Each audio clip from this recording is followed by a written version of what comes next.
toys, TV, film, art, cosplay, games, and all things nerdy. There is nothing like Twin Cities Con. It's also a family-friendly event where you can meet your favorite celebrities, browse the vendor hall and artist alley for the coolest merch, watch celebrity Q&As, and even more. Twin Cities Con is bigger and better than ever before. Come see from Star Wars the Emperor himself, Ian McDiarmid, along with Anakin Skywalker, Hayden Christensen, John DiMaggio, who is Bender from Futurama, WWE Hall of Fame wrestler Sting, and Sunday only Grant Gustin from The Flash and Glee, plus more guests to be announced. 3 days of action-packed fun is in the heart of Minneapolis at the Minneapolis Convention Center. Tickets start at $40. Kids tickets are just $8 for the entire weekend. VIP tickets also available, including a 3-day weekend pass, plus some really cool VIP perks. Buy your tickets and get more information at TwinCitiesCon.com. Portions of the following program may be pre-recorded. The views expressed and the opinions given by the individual host, guest, random reptoid, or chupacabra may not necessarily reflect those of AM 950 Radio, its affiliates, or its sponsors. Now, it's time to step into the unknown.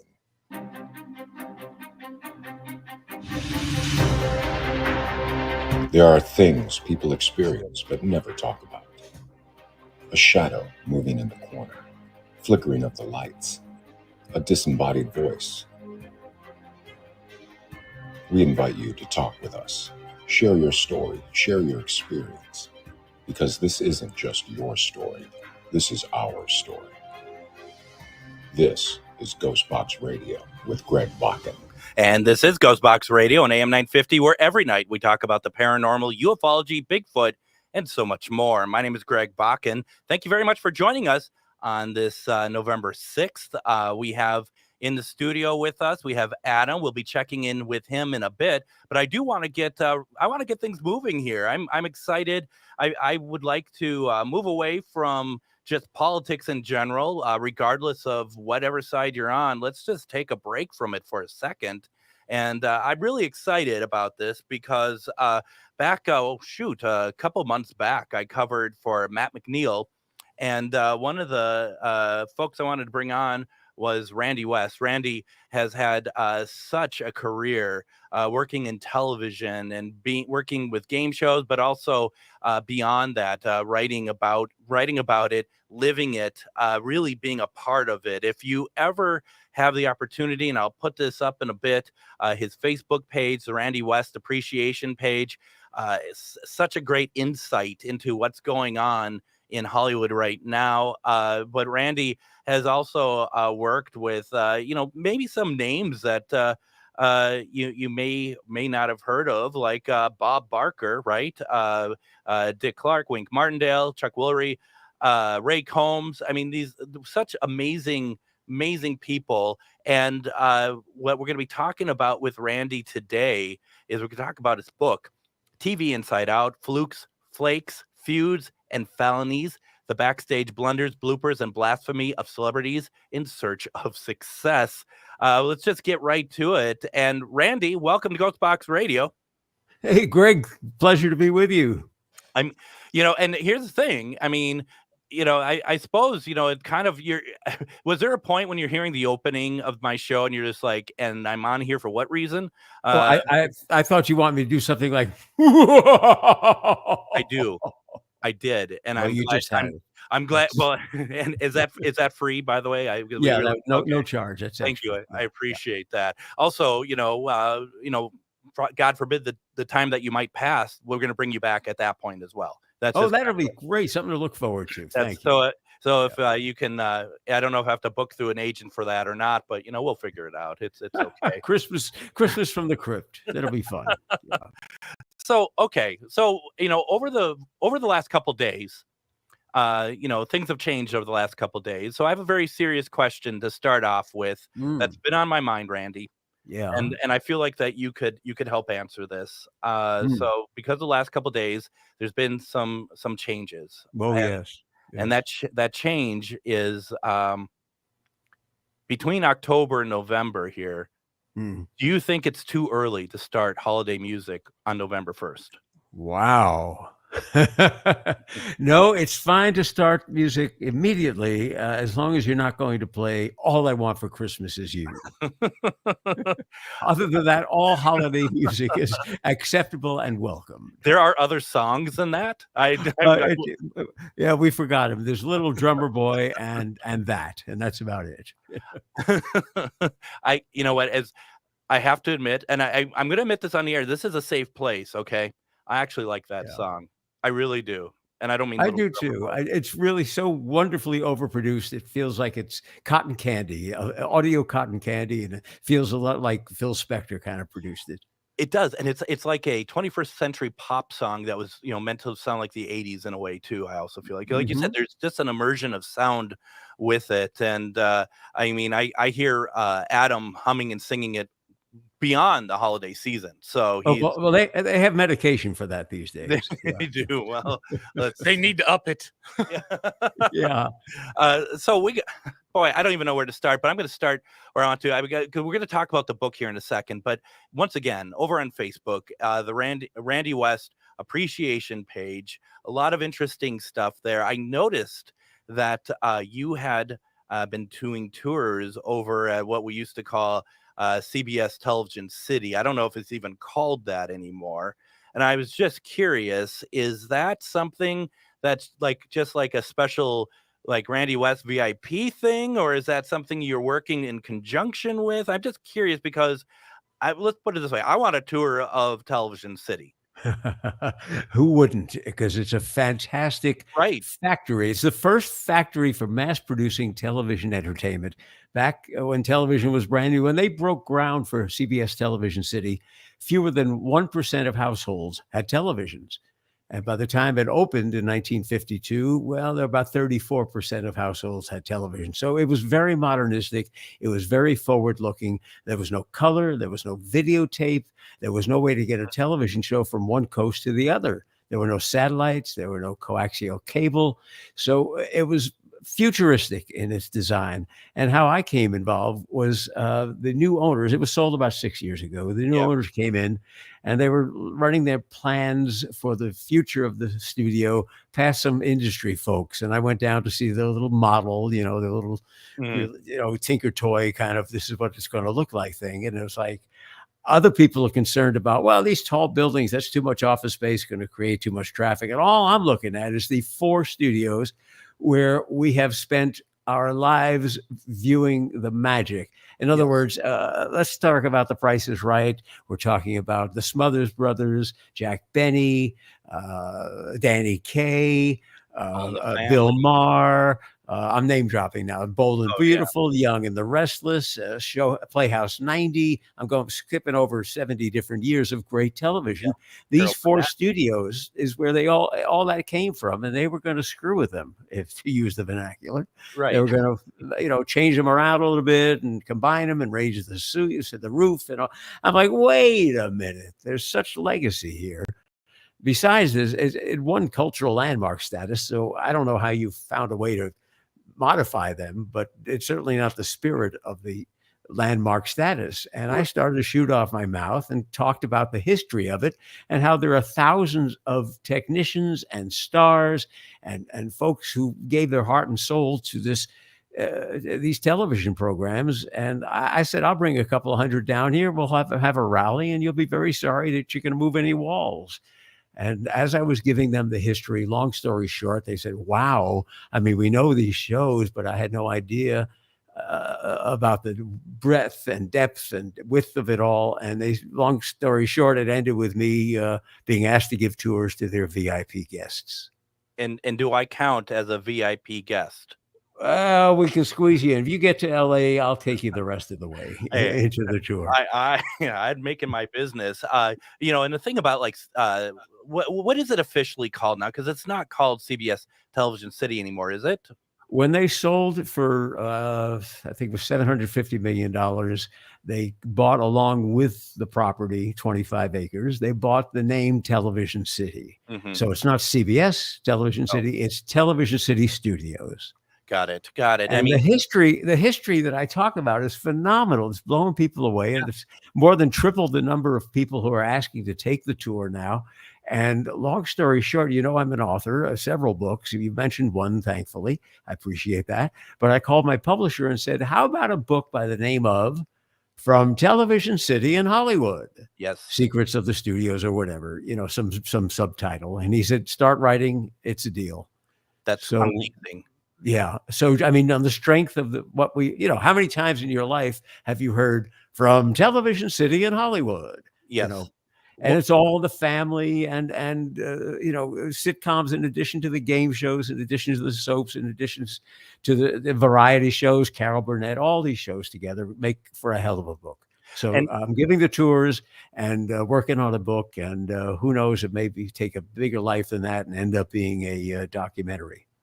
It should be. It really should be. And, when we say CBS, I mean, also programs, though, like from other networks, such as Three's Company, were recorded there as well. And I'm not only a fan, but I'm also a researcher for British television. Oh. So over in the UK, we have the BBC Television Centre, which isn't as old as Television City, but it was the same sort of idea of the factory sort of creation of television. And, I was thinking about it today as I knew that we're going to be talking tonight, is that this is not a disparagement about like how television is made today. I think that the fact is that if you can make something that looks like film and you have the technology and you could do it cheap enough, I think that there's something great there. But there really is something about programs like All in the Family and Three's Company, and everything that's recorded to 2-inch videotape that is all studio bound, and it's multi-camera setup. And I used to know one of the folks that worked on. He used to be one of the editors for All in the Family, and talking about how you would edit on 2-inch videotape using like basically like data cards and stuff, and punch cards, I should say, to get your shots and stuff. This is a piece. I mean, if for you to do something like that, I think is a piece of television history that we are moving further and further away from, that really does need to be documented. I totally agree. I mean, the television that we all grew up with, no matter what your age, we all grew up with television. Maybe it's the 50s, 70s, 90s, whatever. But it's our cultural, it's a tapestry of our culture. It's American culture that we all relate to. The things that came across that tube in our living room combines us all. You talk about Archie Bunker. We all know what you're talking about, even if you didn't live in the 70s, because all these things now have a life in reruns and streaming. And more than anything else, I think you can talk about. You talk about The Price is Right. Everybody in the world has seen it. And so it's important stuff as far as our generations or our centuries culture. In the Renaissance, it was about painting. That was the medium, but if you get to modern times, it's television more than anything else. And yes, I'm a firm believer in the preservation of the programming, and in this case, a little respect and preservation of the studios. Absolutely. In the comments, Tracy says, been there lots of times to watch things being taped. It's a wonderful place. Yeah, I mean, and I mean, you could just go onto YouTube, and there's this wonderful video of, I think it might've been, I don't remember exactly what anniversary, I think, of CBS, but it was all these stars that are lined up outside of Television City. You know what I'm obviously. Yeah, I do. They're lined up alphabetically backwards, in case you hadn't noticed. I wonder, why is this person standing next to that? It's all alphabetical, which is the only way to deal with people's egos. Why am I not here? Yeah. And it's such a wonderful piece. Yeah. And one other question I have, because in the next segment, I want to get to the book, the TV Inside Out book, I should say. But I saw a picture of you on the Randy West appreciation page with the big tally sign from Family Feud, the electronic board. What was that? Because I don't remember reading the description. I saw it and was just like in awe of it. Was that from Ray Combs' version of the program that I read? Okay. It's the Ray Combs version, because the Ray Combs version's board was faster than the Richard Dawson era. The technology had advanced. But for those who don't know what we're talking about, just that big blackboard with the yellow dots on it that was played in the fast money round. Yep. Name a day of the week that you rest a lot, whatever. Sunday, survey said, Sunday. And how many people said it? Bling, so these words would come up. And the reason, it was $250,000 sign back in the 70s. And the reason it was so expensive is those were all handmade. It was huge in size and was the only way. Think about this now. Mark Goodson was a stickler for not getting caught up in any of the quiz show scandals. So the only way that you could not anticipate what was being said and deal with whatever a person said, if you used art cards, it wouldn't look good. If you tried to anticipate, you'd never get all the answers. So a way that you could program a readout that would instantly be able to reveal something that had just been said seconds previously. That was the only way to go about it with any elegance, class, showbiz, and pizzazz, and huge, bigger than life kind of thing. So yes, I ended up with that board. So you own it? I owned it. I owned it for 15 years. Had it in my living room. Had it in my garage. Had it in the attic. Had it in the basement. Had it in storage. And when the Game Show Archives, which we can talk about if you like, the new National Archives of Television Game Shows began to collect materials for their exhibit, I was thrilled to have it find a home. I was going to keep it forever just because it's such an iconic piece. My God, to throw that away, so much stuff gets thrown away that this needed to be saved. So yes, I donated it to the museum, and it's working in tip-top shape and will be part of an exhibit that opens in about, a year and a half. And people will go to the archives and be able to do research, with old scripts and written materials and photographs. But for folks who just want to have a good time, the Price is Right big wheel. The CBS always had a backup in the basement for the wheel in case something broke. And for 30 whatever years, it never broke. So when they moved from CBS Television City, what do we do with this wheel? Well, there's no sense paying storage at another place for it. Let's just find a home for it. So the big wheel is there. The earlier letter puzzle board from Wheel of Fortune is there also. Nice. Many other items like that, along with the Family Feud that I was able to bring them. So it's going to be a hell of an exhibit. Yeah, it's going to be. And I want to take a break here in a second, but I do want to say there's something really wonderful about maybe even not even giving. I mean, when I would watch those, and I remember watching those on daytime when they aired originally with Ray Combs. I think Ray Combs truly still to this day, when I see Ray Combs Family Feud, my heart sinks a little bit. I adored him. But you never really think about what happened to that board. But then I see the picture of it and immediately I just feel good. I just it is nice. Like you said, so much stuff gets thrown out. Something like that it's wonderful to see that it does exist. And to your point, it works in tip-top shape. Yeah, it's beautiful. It really is. Why don't we do this? Let's go ahead. Let's take our first break. When we come back, I want to get into this book here, TV Inside Out, Flukes, Flakes, Feuds, and Felonies. This is the backstage, blunders, bloopers, and blasphemy of celebrities in search of success. This is great. I'm really looking forward to this. Our guest tonight is Randy West. You're listening to GhostBox Radio on AM 950. Reach your highest level of consciousness and well-being with metamorphosisconnections.com. Metamorphosisconnections.com is an online directory of the best holistic and metaphysical practitioners to help you make your most informed choices. You can search metamorphosisconnections.com for classes, events, wellness and life coaches, plus metaphysical products and shops.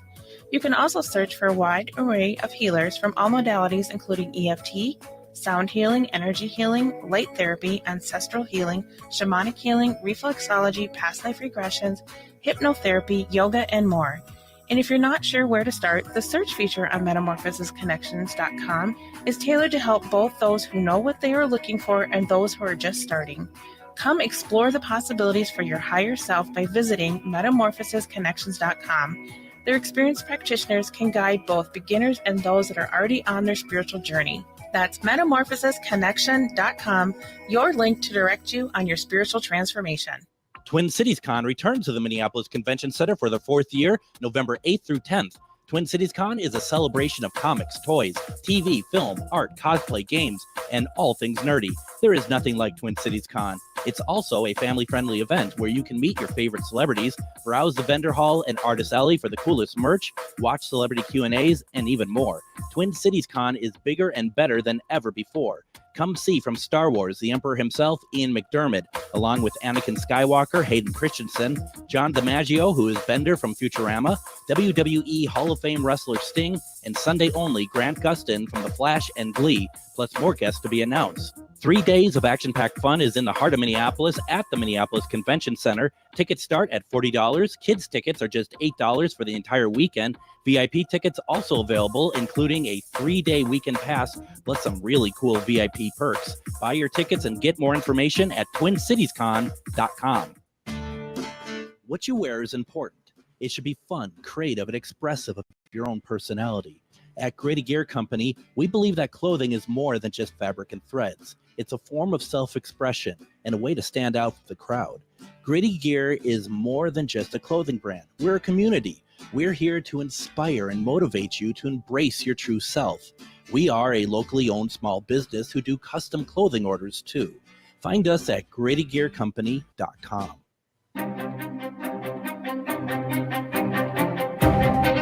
And welcome back to GhostBox Radio on AM 950. My name is Greg Bakun. And before we get back to Randy, I just want to say that Twin Cities Con is happening November 8th through 10th. And we have a table there this weekend. So we really would love it if you could stop by and say hi. Adam is going to be out there with me as well. And we're going to have a great time out there. And your wife is going to meet some Star Wars folks, huh? Yeah, she's really excited to meet Anakin. She's not going to bring any sand or talk about having the high ground. Good. And then, of course, she wants to meet the Emperor. Me, personally, I'm going to see if I can pay Sting to throw you through a table. Wow, okay. I'd prefer a windshield. You know what? That could happen. That could happen. I've seen a number of his WCW matches. That could definitely happen. Let's do it. All right. That sounds like fun. You know, it's funny. I'm thinking we're all joking. I say, let's do it. And then the next thing I know, there's like a 79 Cadillac outside right by the table, and you have everything all set up. So you're right. I've been watching wrestling for 40 years. I know how to set this up. No, I bet you do. All right. Well, before I get killed, let's go back to our guest. Randy West is joining us tonight, who has been on part of television, part of Hollywood for many, many years, and I mean that in a good many, not your old many. Let's just be very clear about it. How long have you been working in the industry, as they say? Well, it all started for me meeting Johnny Olson, who was the great announcer who first did "Come On Down." Right. He started that in '72, but he was a television announcer even before that. And as a kid, I used to cut classes in New York and take the subway to 30 Rock, where NBC was, and I'd watch him do what he does, which is a great audience warm up, get people in a great mood, and read copy like nobody's business. He could, read reams and reams of paper without making a mistake. It was incredible.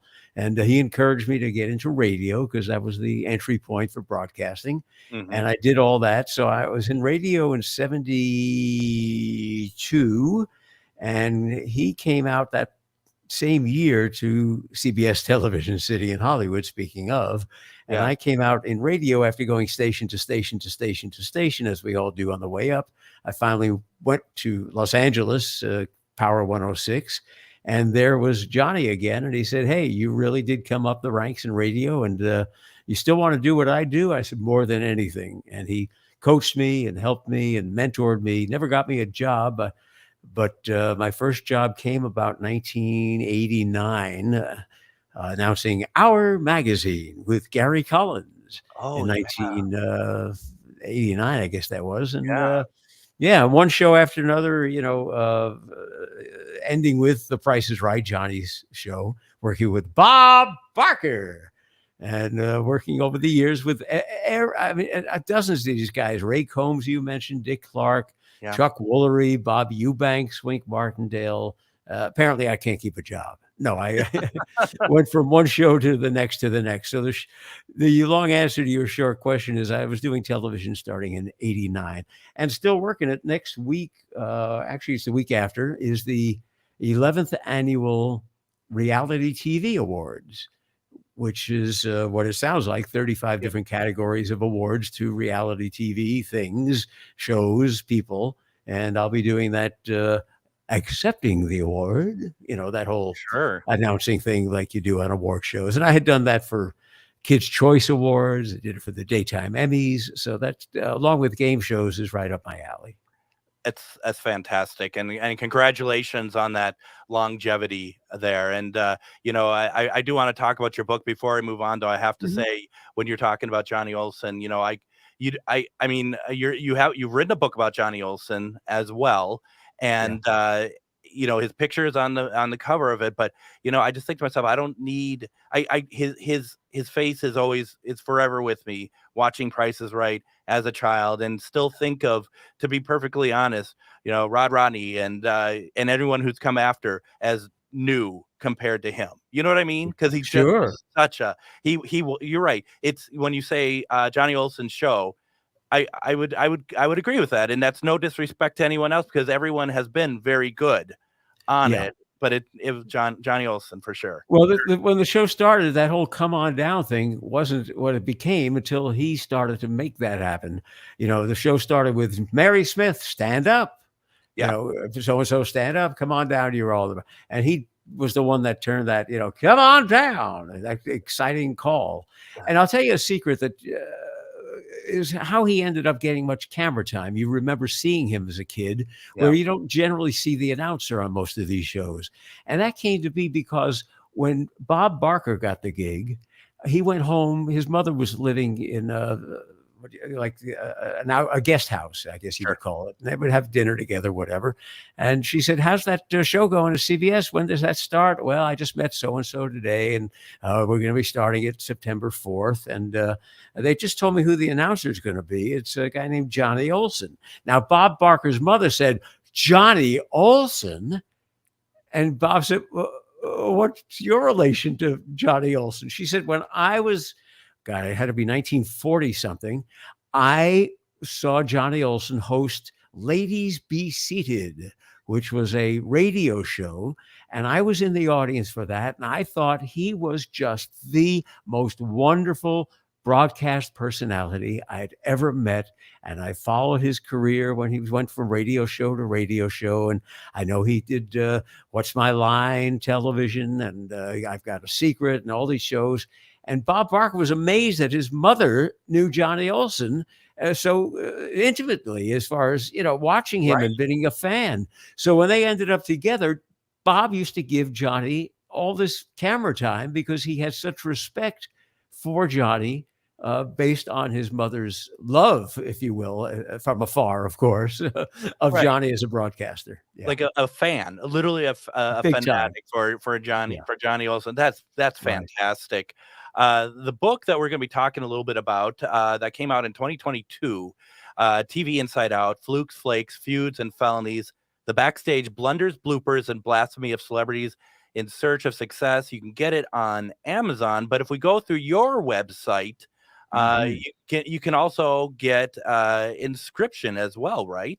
Yeah, I'll autograph it, to my best friend, Greg, or, thanks for listening. Thanks for watching. Hope you love the shows, whatever you want said. And that's something you could do only, obviously, you can't go to the Amazon. I'm not going down there to sign books, but tvrandywest.com is where we can get together on that. tvrandywest.com. And actually, I'm offering the hardcover at a price lower than Amazon's. So nice. There you go. Yeah, I've been meaning to get this. I meant to get it after I had you on the Matt McNeil show, but I have to ask. I mean, I see all these celebrities on the cover, and you talk about feuds and all this stuff. What did Gavin MacLeod do to be on the cover of all people? To see Gavin MacLeod on the cover of this book about feuds and bloopers and blasphemy of, I mean, always see Murray from the Mary Tyler Moore Show, Captain Steubing. What did he do?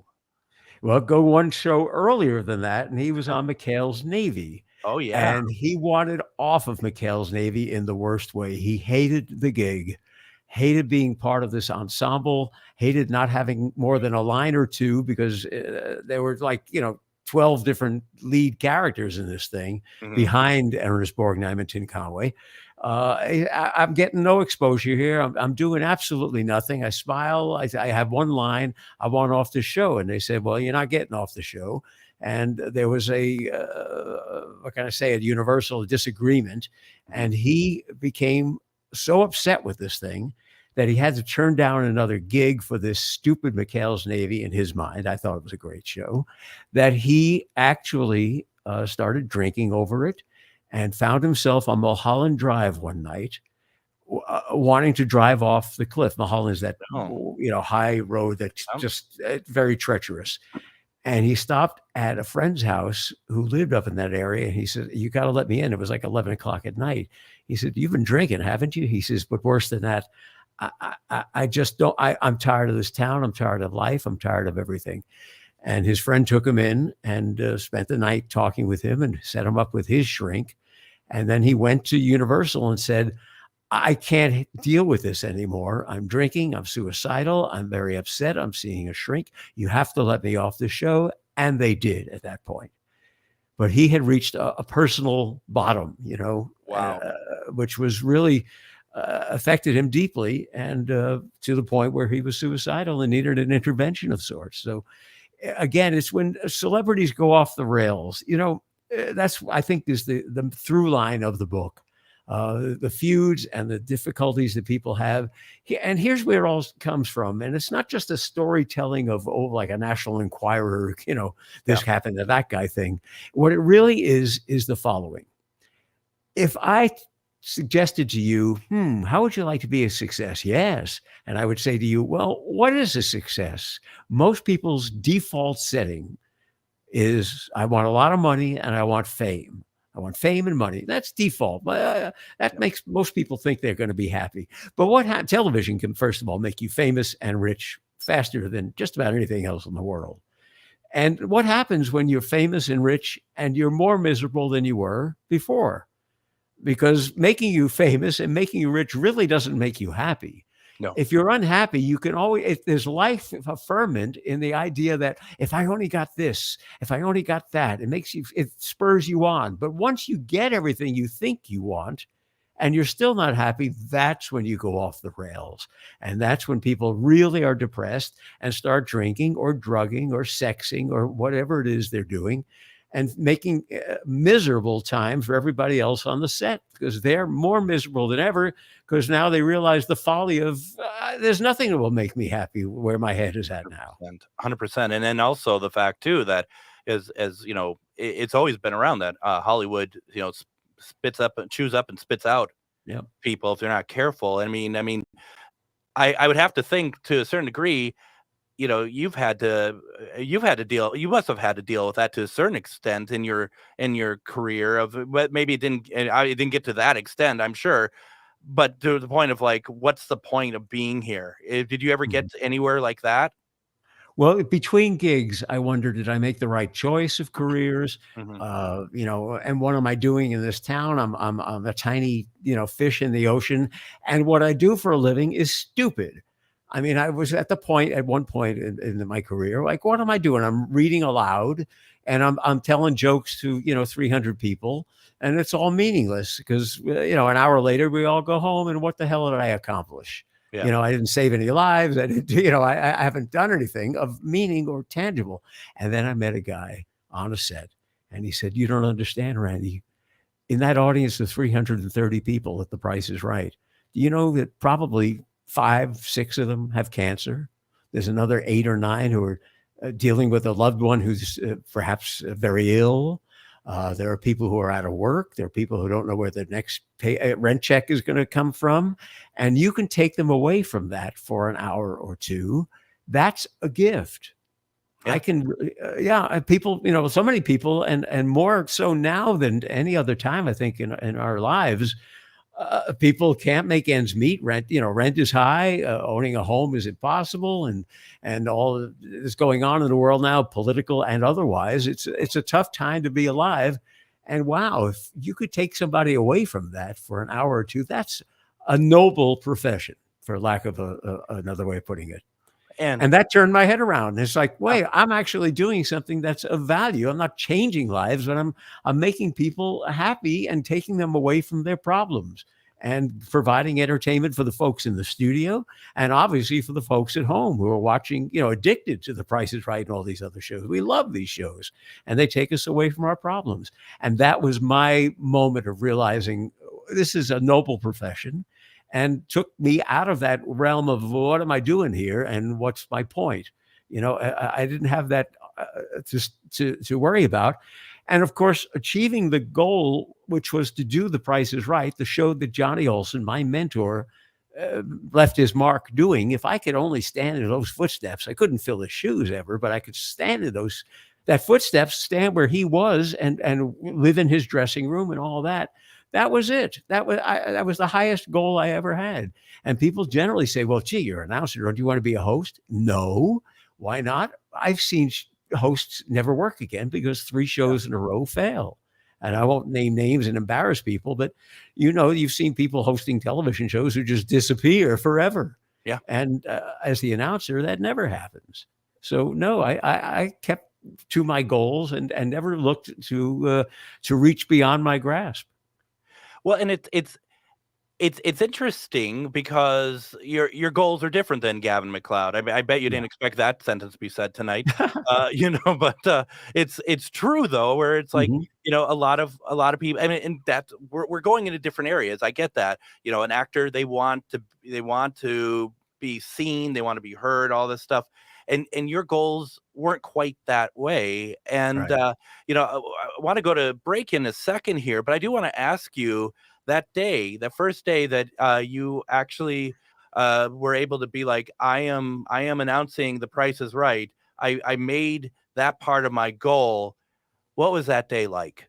It was an amazing day because I was there to do a week of shows as a test, as an audition, so to speak. And I learned the business from Johnny Olson. So what I did naturally was to get off the stage and get down with the people in the audience like he did during the warm-up I'm talking about, and touch them on the shoulder. Hey, how you doing? Thanks for coming today. And, oh, look at you. You're looking good. And look at that flowered dress. How often do you have to water that dress, that floral? Doing silly jokes and having laughs with people. And there was Roger Dofkowitz, producer of the show, watching from the stage. And I'm thinking, well, that's great. He's sizing me up and I'm doing well. And then I turn around and there's 2 more people standing with Roger. And I continue to do my 22 minutes. And now there's 5 people up there. And I'm thinking to myself, what might I have said to, oh my God, why are these people looking at me?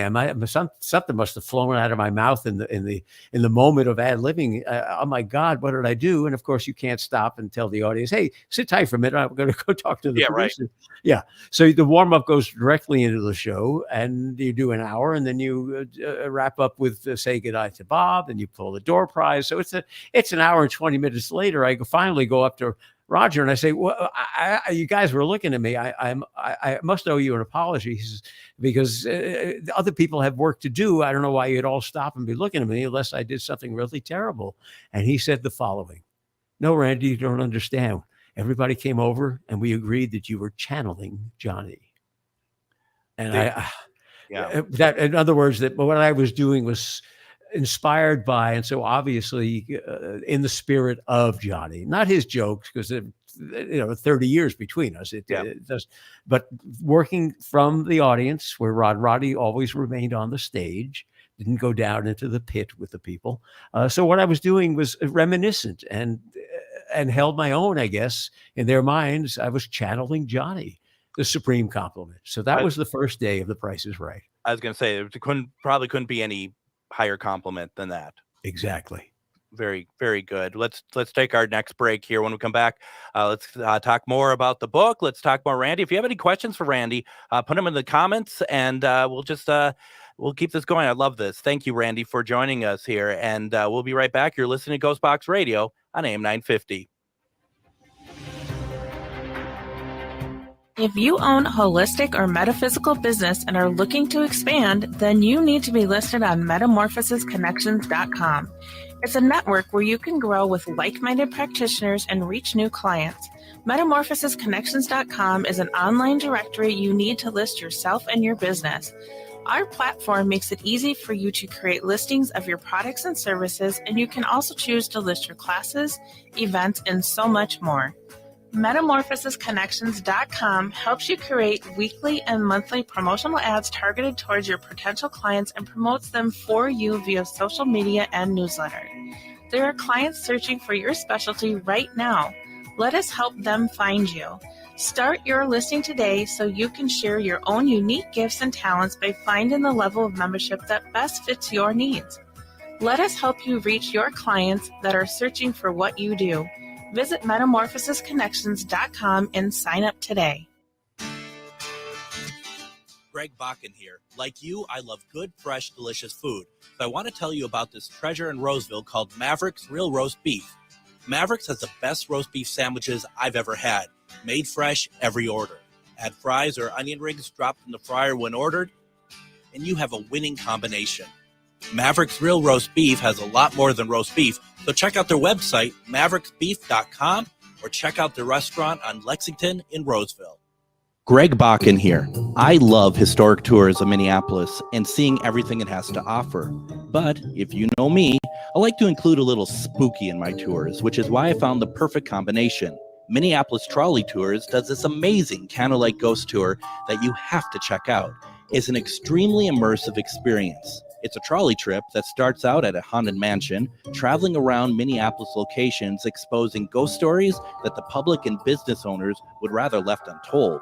Then a tour of the aforementioned haunted mansion where ghosts of past residents from the 1800s reside, plus a lot of surprises to discover. Next, experience Gertrude's After Hours. Did I mention Gertrude is the mansion's most famous ghost? Maybe she'll show up. And you finish up the tour at Gertrude's Lounge in the haunted basement of the mansion with refreshments and Q&A. The trolleys are climate controlled and the mansion is restored to perfection. Check out MinneapolisTrolleyTours.com for more information. And welcome back to GhostBox Radio on AM 950. My name is Greg Bakun. Tomorrow, we are going to, if you're able to, check out GhostBox Radio with Greg Bakun on Facebook. We're going to do our weekly panel show, Myth or Mystery, to the point that we're even going to have Mr. Adam joining us, doing the tech analysis. Yeah, you guys really slumming for tech analysis, aren't you, at this point, if you're asking me? Because technically that's 2 out of the last 3 weeks, so I appreciate that. You're very welcome. Thank you so much. That is going to be tomorrow at 9 p.m. on GhostBox Radio with Greg Bakun on Facebook. We are talking with Mr. Randy West. His book is one of his books, TV Inside Out, Flukes, Flakes, Feuds, and Felonies, the backstage blunder, bloopers, and blasphemy of celebrities in search of success. Once again, Randy, thank you so much for titling the book in a way that I cannot read it without screwing it up every single time. It's like it's an announcer's test. Well, and I failed. So, and I remember one of the things that you had said last time you're on, that, you have to portray a very smooth announcing to the audience, like you're just reading, like I'm talking to you now, very smooth. Meanwhile, you have so many people talking to you about stuff that you have to do and maybe changes in what you've all talked about and trying to keep up with everything. And I helped out yesterday. Adam and I both helped out with election coverage, and I was manning Election Central, meaning I was giving all the returns and stuff. And Chad, who owns the station, was sitting next to me, and something happened. Something paranormal might have happened in the room. A light turns on by itself. I'm about to go live to give results. Chad is trying to tell me what's happening when I'm going live, not even to do with the broadcast. And it just threw me off. And you came to mind immediately as, my gosh, I can't even do it when one person says one sentence to me, trying to talk to me. And you have like multiple people talking to you, don't you? About like all sorts of things. It's quite amazing. The job is concentration more than anything else, because you're on a headset with all the other folks, meaning the director and AD, assistant director, are giving instructions to start naming people: the announcer, the stage manager, lighting, audio. Everybody's on the same PL, meaning private line, or the same audio. So while I'm reading, it might sound like this: stand by, announce, stand by, music, and in 5, 4, 3, cue music, cue announce. And then you start reading as camera 1, tighten up 2, take 2, ready 1, a roll tape, VTR 1, and bring it up. It just goes on and on. Lighting is screaming all this stuff. Everybody's listening for their thing. and tuning out what's not relevant. But while which isn't difficult, you're hearing all this stuff. But if you're talking and reading at the same time, and all this, listening for an ounce, or if you've done the show a long time, they call you Randy, and it might be, lighting, roll VTR, a faster Randy, and light, cue, music, ready to, no, Randy, faster, or whatever it is they're trying to tell you.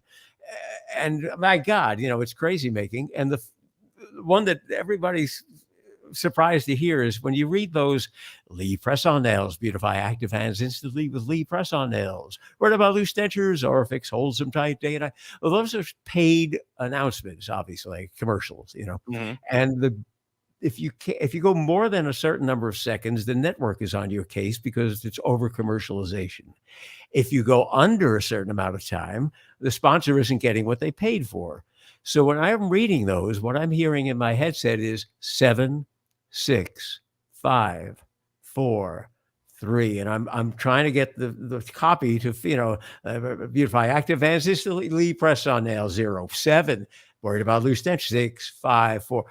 So I mean, it's just a cacophony of sounds directed at other people and myself that makes the job a great adrenaline rush. When you do it the first time, you're out of your mind and you're going to screw up. But eventually it becomes like, this is exciting. It's like blood flow. It's like, wow, I'm alive. It's like working the trapeze in a circus without a net.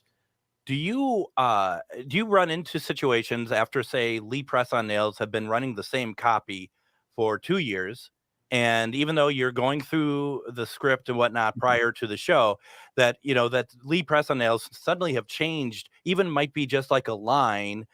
Does that really throw you off after doing it for so long? No, or do you can just do it? I'm always reading, even when I think I know what's coming up. Sure. I'll read it off the page. And Johnny Olson taught me in the book that is about Johnny Olson, called Johnny Olson: A Voice in Time. I had to negotiate with Fremantle to include a copy of his script from a Price is Right showcase.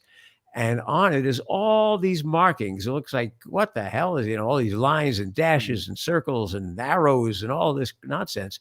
And he taught me this system that he created that makes it easy to not screw up. It's like music. Mozart wrote music, and years later, if you know music, you can read it and play it the way Mozart intended it, because then the quarter notes and all the other, pianissimo or whatever.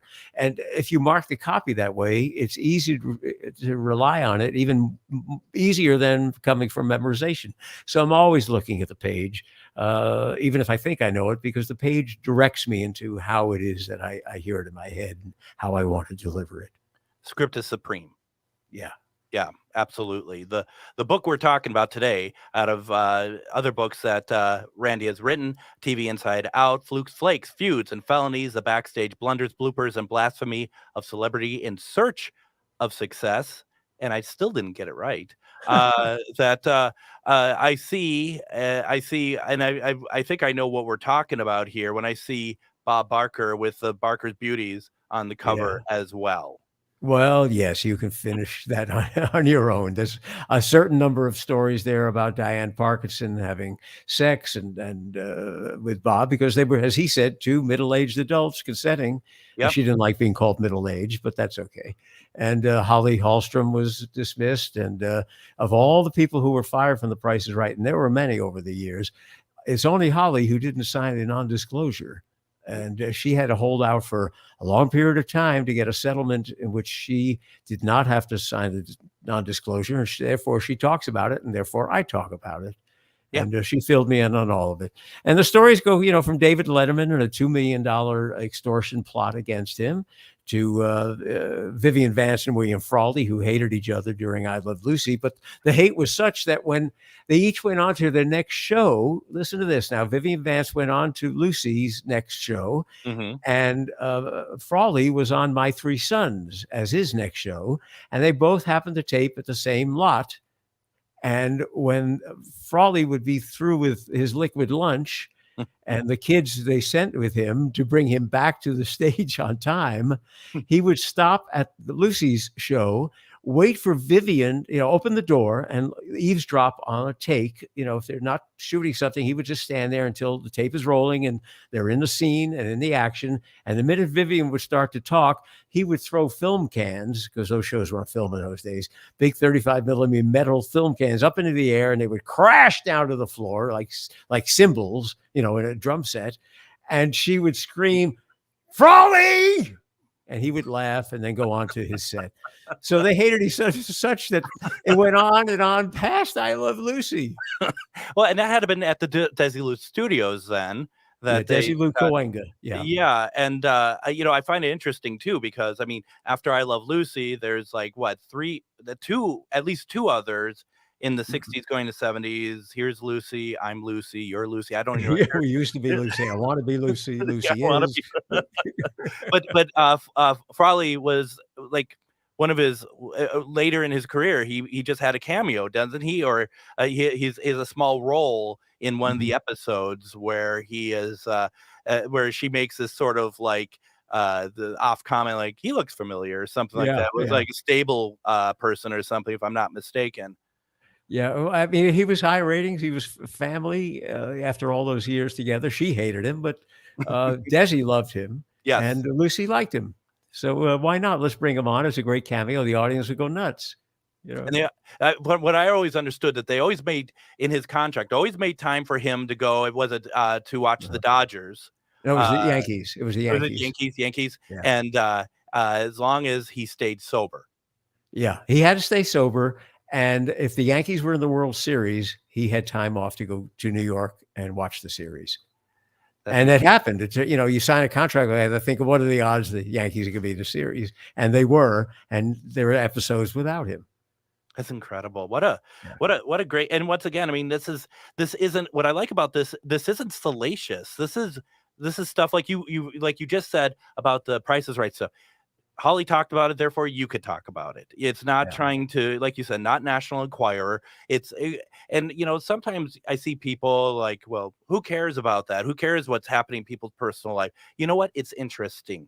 It's interesting to see how people, and it doesn't, I don't read that and think, oh my gosh, I'm never going to watch I Love Lucy again because they sounded horrible. No, it's just another added ingredient to a program that's, 70 years old now. And, it's part of the tapestry of what that program is. And same with, like, I just remember that all that stuff happening with Price is Right with Bob Barker and him being very forthright about the situation. And I grew up with, Catholic parents. So, they're all just like, oh no, we don't do that. But I just think to myself, his popularity has never waned. He was always, people were able to understand where he's coming from with the death of his wife, and like you said, two adults having a consensual relationship. Yeah, and I think it adds to our understanding of the things that we're watching, not salaciously, but how did this contract come to be? Why is this guy on this show? How did this happen?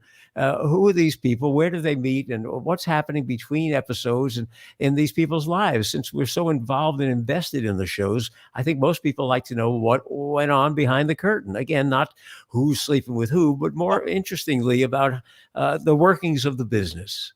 I agree. And we have about just less than 2 minutes left. And I do think that one of the important things about this book, and we talked about it just with Television City as well, is the fact that this is a history of television and the ethereal bit around it as well. It's important. It's important to document this stuff. And I really, and same with your book regarding Johnny Olson. Only you could write that book about Johnny Olson. Do you feel that way? Well, I know it because when he passed away and then his wife was going to a nursing home, I was entrusted with everything he saved. He had saved a letter for me, and I got a phone call from Penny Olson, wife's nephew, actually, pardon me, who said, "Are you the Randy West who we were looking for you? You're the Randy who corresponded with John." Yeah. Well, we have some stuff here that he saved over his 58-year career. Would you like it? And of course, when the material came to me, there was a outline for an autobiography he was writing. So I'm the only one who could write this because it was his writing in a great part because he'd written a couple chapters and had an outline. So that's what I worked for him. In addition to adding the stories that he liked most to tell about his career and the people he worked with, Frank Sinatra and everybody you could name. Yeah. So you took on his personal archive. Yeah. And you very much heir apparent in the situation and just in your career in general, it seems like. It seems that way, and there'd be no higher praise and no greater level of success in my own mind to follow his footsteps. Once again, the book is called TV Inside Out, Flukes, Flakes, Feuds, and Felonies, the backstage blunders, bloopers, and blasphemy of celebrities in search of success. What we had just talked about right before that as well is the Johnny Olson book, which I'm trying to get to that page and I can't. Randy, the name of the book for Johnny Olson again is, please? Johnny Olson, A Voice in Time. And these are available on Amazon. But if you go over to TVRandyWest.com, TVRandyWest.com, you can get these books. You can get them signed and scripted, all this stuff. I just want to say real fast, Randy, you mentioned it earlier, and I want to say this. I needed this conversation today. I needed a nice, fun conversation, and you gave that to me. And I hope you gave that to a lot of other people because this is what I needed. Thank you, Randy, so much. My pleasure. I really appreciate your inviting me. It's a good time. Thank you very much. And folks, don't forget, Adam and I will be at Twin Cities Con on Friday. Everyone, have a good Wednesday night. News headquarters, the Tom Hartman Program, AM 950, KTNF.